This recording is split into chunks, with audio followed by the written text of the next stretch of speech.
Sore hari ini kita sudah melihat hasil quick count dan hasilnya kami anggap ini adalah suatu kemenangan bagi kami. Terima kasih rekan-rekan wartawan. Sore hari ini kita sudah melihat hasil quick count dan hasilnya kami anggap ini adalah suatu kemenangan bagi kami. Karena selama ini kami ditekan di angka 3% sampai paling tinggi 5%. Dan kenaikan yang cukup signifikan dengan kemampuan yang sangat minim. Tetapi puji Tuhan, alhamdulillah hasilnya buat kami sangat menyenangkan dan membanggakan karena apa? Inilah hasil kerja nyata daripada semua relawan yang ada, di mana kami sudah berusaha maksimal untuk menyadarkan seluruh rakyat Jakarta akan bahaya potensi pandemi yang akan terjadi ke depan. Ini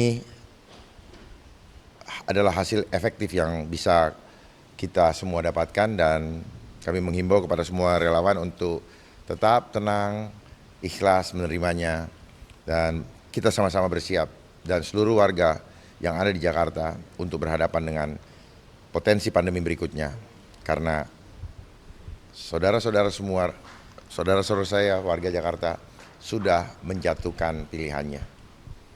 Pak Dharma, kira-kira apa yang membuat pada suara Pak Dharma bisa naik sampai 10% dan sebelumnya 5%? Ini adalah skenario Tuhan, di mana otomatis dengan angka tersebut, Paslon Dharma Kun menjadi penentu suaranya untuk memenangkan salah satu paslon, baik 1 maupun 3 nantinya.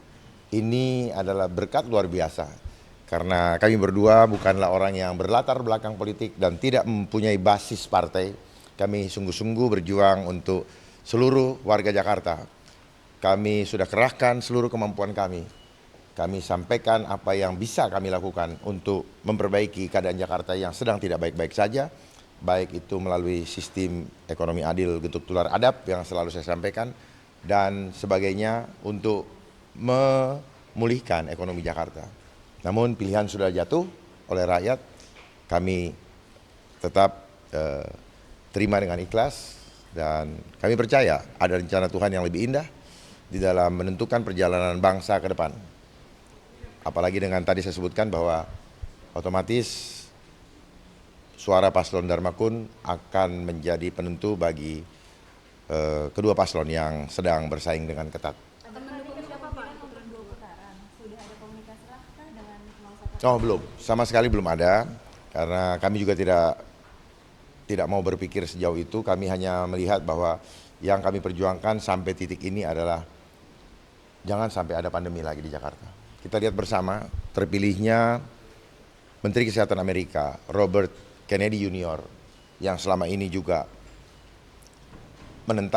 menolak adanya pandemi dan juga menolak imunisasi maupun vaksin terhadap anak-anak.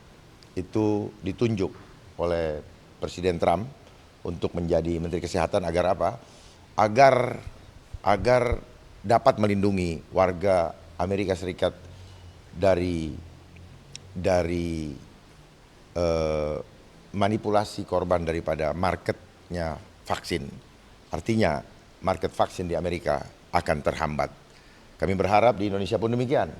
Jangan lagi warga Indonesia dijadikan market atau pasar kesuksesan daripada industri farmasi khususnya vaksin. Mungkin ada tanggapan Pak. Jika ada putaran kedua akan mendukung siapa? Sangat tergantung daripada arahan Tuhan kepada kami. Kami tidak pernah mau menggunakan hasrat atau otak kami, tapi kami serahkan. Kami harus juga berdoa dulu, meminta petunjuk Tuhan mana yang terbaik. Karena tujuan kami hadir sini bukan untuk kekuasaannya, tetapi lebih kepada bagaimana kami punya kesempatan untuk menyuarakan kebenaran walaupun hasilnya dianggap kurang memadai. Tapi bagi kami ini adalah peluang besar, kesempatan yang Tuhan berikan kepada kami untuk bisa menyuarakan dan pastinya akan didengar oleh seluruh rakyat Indonesia bahkan dunia. Pak, di debat kemarin kan Bapak sempat melontarkan dukungan kepada Pak Pram untuk menjadi presiden. Apakah ini bakal mendukung juga di putaran kedua? Artinya begini, kan lihat dulu temanya apa. Temanya berbicara mengenai kebocoran internet, kebocoran jalur keamanan untuk pengamanan data. Artinya level untuk mengambil kebijakan itu adalah level presiden. Sehingga saya ketika itu menyampaikan apabila diperlukan saya siap menjadi konsultannya, bukan berarti staf khusus atau apa, dalam arti saya menerima jabatannya. Saya lebih suka memberikan masukan apabila diperlukan. Kalau tidak ya tidak apa. Pak, di TPS Bapak kalah sama Pak Lutfi, tanggapannya boleh sih? Ya, seperti saya bilang lagi, kekuatan kami terbatas. Kemenangan ini bukan berarti menentukan kualitas seseorang, baik integritas, elektabilitas maupun etikabilitas. Seharusnya kan elektabilitas itu yang terakhir, setelah ditentukan etikabilitas, intelektualitas, baru elektabilitas. Namun apa yang terjadi? Karena konsep intelijen di mana pembangunan opini didahului dengan mempengaruhi massa. Ini adalah psikologi massa. Dengan menayangkan hasil survei, sehingga hasil tersebut merasionalisasi apa yang sebenarnya belum rasional supaya menjadi pembenaran ketika nanti hasilnya seperti yang kita lihat sekarang. Tapi buktinya hasil survei yang kemarin bertolak belakang dengan hasil survei hari ini, membuktikan bahwa sebenarnya ada sesuatu celah di mana kita bisa lebih baik lagi manakala kami yang mengendalikan hasil survei, karena kami yang meminta untuk angka berapa kami berada dalam posisi itu. Itu sebenarnya. Kita lihat aja, karena apa yang kami perjuangkan bersama Pak Kun adalah menyelamatkan jiwa keluarga kita. Ke depan saya tidak tahu apa yang akan terjadi. Saya sudah memberikan warning kepada seluruh warga Jakarta, bahkan rakyat Indonesia, bahwa waktu kita terbatas dan kesempatannya adalah sekarang. Tidak sekarang, tidak lagi ke depan. Jangan dipikir ke depan Indonesia akan semakin baik, tetapi akan semakin tidak baik-baik saja. Saya tidak menakut-nakuti, data sudah jelas, dan kemudian Pak Prabowo juga pernah menyampaikan bahwa tahun 2018, bahwa tahun 2030 nama Indonesia hanya tinggal nama. Artinya nama negara Indonesia masih ada, tetapi sudah di bawah kendali asing secara total. Di mana nanti rakyat waspada, kita akan berada dalam antrian panjang untuk menerima yang kita kenal dengan makanan gratis. Kita telah menjadi budak karena kita tidak mau berpikir cerdas, tidak mau merubah diri. Suatu bangsa akan berubah apabila bangsanya sendiri mau merubah dirinya. Pak Dharma, ada pesan untuk para pemilih yang 10% ini nanti di putaran kedua dalam menggunakan suaranya untuk memilih dua pasangan yang akan berkontestasi lagi di putaran kedua Pilgub Jakarta. Mungkin ada pesan untuk para pemilih yang 10% hari ini. Itu nanti biar saja kita berkembang. Kami akan berdoa dulu, dan sebenarnya tanpa kami minta, mereka-mereka yang memilih kami, yang mempunyai kesadaran, hanya satu, mereka ingin keluarganya diselamatkan. Mereka ingin keluarganya hidup layak. Hanya itu saja. Bukan cuma layak, tetapi aman jiwanya. Tidak diintimidasi. Tidak ditakut-takuti dengan regulasi yang mencekek. Contohnya dengan kenaikan pajak. Seharusnya pajak semakin rendah, bukan semakin tinggi. Semakin tinggi menunjukkan bahwa rakyat merasa diperas. Dengan kondisi ekonomi yang semakin menurun karena akibat inflasi, rakyat makin menderita. Saya berharap siapapun nanti yang memenangkan kontestasi ini, tetap tolong titip rakyat, lindungilah rakyat ini, karena hanya itu yang menjadikan Indonesia tetap ada. Pak Dharma, Bapak terbuka kalau nanti nomor 1 dan nomor 3 itu ingin mendekati Bapak soal elektabilitas dari Pilpres ini. Bapak terbuka nggak untuk pendekatan mereka? Sebagai manusia biasa, kita selalu harus berkomunikasi. Tujuannya apa? Untuk menyampaikan buah-buah pikiran. Saya akan tetap konsisten untuk tidak menjadi pemimpin yang bodoh, tidak menjadi pemimpin yang pengecut, apalagi pengkhianat. Oleh sebab itu, apabila perjumpaan itu terjadi atau komunikasi terjadi, maka yang akan kami sampaikan hanya satu, tolong jangan hianati harapan dari rakyat warga Jakarta. Pak Dharma, penegasan aja sih kembali. Artinya apa yang disampaikan Pak Dharma tadi di awal tadi merupakan statement resmi dari Pak Dharma dan mengakui kekalahan setelah melihat. Saya tidak mengakui kekalahan, ya. Saya tidak, bukan berarti saya mengakui kekalahan. Artinya apa? Biarlah ini berjalan apa adanya. Kekalahan itu persepsi, ya. Bagi kami yang pakai bemo, ya, terus melawan yang pakai Lamborghini. Kalau yang Lamborghini bisa 100 meter, kami bisa 25 meter, berarti kami yang menang sebenarnya. Di situ ukurannya. Inilah ukuran bicara keadilan, ya. Kalau seorang anak kecil berantem sama orang tua, lalu dia masih bisa bertahan sekian lama, berarti dialah yang menang. Jadi kemenangan, kami tetap menganggap bahwa ini kemenangan. Kemenangan apa?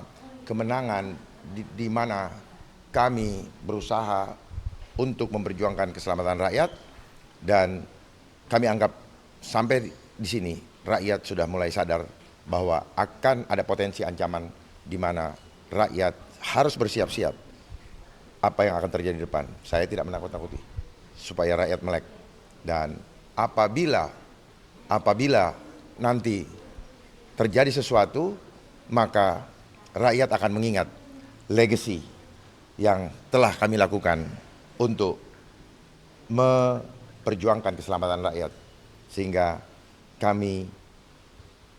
rakyat akan mengatakan betul apa yang disampaikan oleh Pak Dharma dan Pak Kun selama ini. Tolong diingat itu. Ini adalah legacy terakhir kami. Terima kasih. Pak Kun mungkin ada statement Pak Kun terkait 10% ini. Ya, sebetulnya tadi sudah cukup banyak disampaikan Pak Dharma. Ya, jadi memang kalau dilihat dari anggaran yang sangat terbatas, ya, kita bisa mencapai ini. Ini adalah suatu keberhasilan kalau menurut kami. Dan bagi kami, tadi Pak Dharma juga sampaikan, jabatan itu bukan tujuan kami, tetapi manfaat dan kontribusi bagi warga Jakarta itulah yang terpenting. Manfaat itu bisa dengan segala kapasitas, ya. Kita memiliki berbagai peran dan kapasitas. Untuk itu tetap kita perjuangkan warga Jakarta walaupun dengan kapasitas yang lain.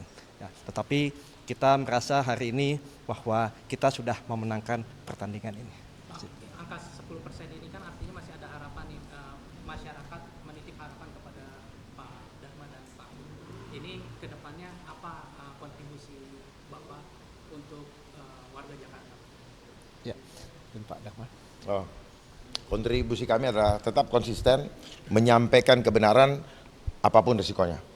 Itulah kontribusi kami, dan itu yang kami lakukan, dan 10% kami capai, itu buat kami adalah suatu keberhasilan. Karena kami bukan siapa-siapa, kami bukanlah public figure juga, kami bukanlah orang yang didukung oleh kekuatan luar biasa, tetapi kami hanya didukung oleh hati rakyat yang rindu mendapatkan pemimpin yang sungguh-sungguh melindungi mereka. Itu yang bisa kami sampaikan. Kalau soal pergaulan di Jakarta, saya rasa saya lebih paham. Karena saya dari kecil ada di Jakarta dan pergaulan saya kemana-mana. Hanya masalahnya kami tidak punya kekuatan finansial dan juga kekuatan politik. Karena kami hanya datang dari rakyat, berusaha untuk memperjuangkan dan merubah fenomena bahwa kontestasi bisa dilakukan walaupun tidak didukung oleh partai. Kami akan membuka hasanah baru supaya rakyat jangan ragu-ragu, jangan takut untuk berjuang dan bersuara manakala ada hak-hak yang dikebiri atau diperkosa ataupun dijajah. Mari sama-sama kita ingat keadaan hari ini dan ke depan kita berjuang terus sampai Tuhan memanggil kita. Pak, kalau boleh disampaikan kira-kira berapa sih Pak anggaran yang sudah dikeluarkan sampai hari ini sebagai paslon PN? Kalau dibilang berapa, saya tidak tahu pasti. Yang pasti dari kami berdua itu sangat-sangat minim. Yang lain itu kami nggak bisa hitung karena sifatnya volunteer. Siapa saja yang datang ke lokasi, tahu-tahu ada yang memprovide, nyiapin gerobak untuk warga makan dan sebagainya. Itu kami nggak bisa hitung. Kami harus tanya dulu dan seringkali kami tidak bertemu langsung dengan orang yang mendukung itu. Jadi ini betul-betul di luar dugaan kami ya untuk melakukan menerima kondisi seperti itu. Dan kenapa juga kami sudah berusaha untuk memaksimalkan bertemu dengan masyarakat, tetapi 2 bulan waktu yang terlalu singkat untuk bertemu dengan warga dalam masa kampanye di Jakarta yang begitu luas ini. Kalau misalnya kami masih memiliki 2 bulan lagi, mungkin akan berbeda hasilnya. Karena dengan pertemuan langsung akan terbangun chemistry antara kami dengan warga dan bagaimana kami punya waktu untuk meyakinkan. Tetapi inilah regulasi yang ada, yang harus kami hormati bersama.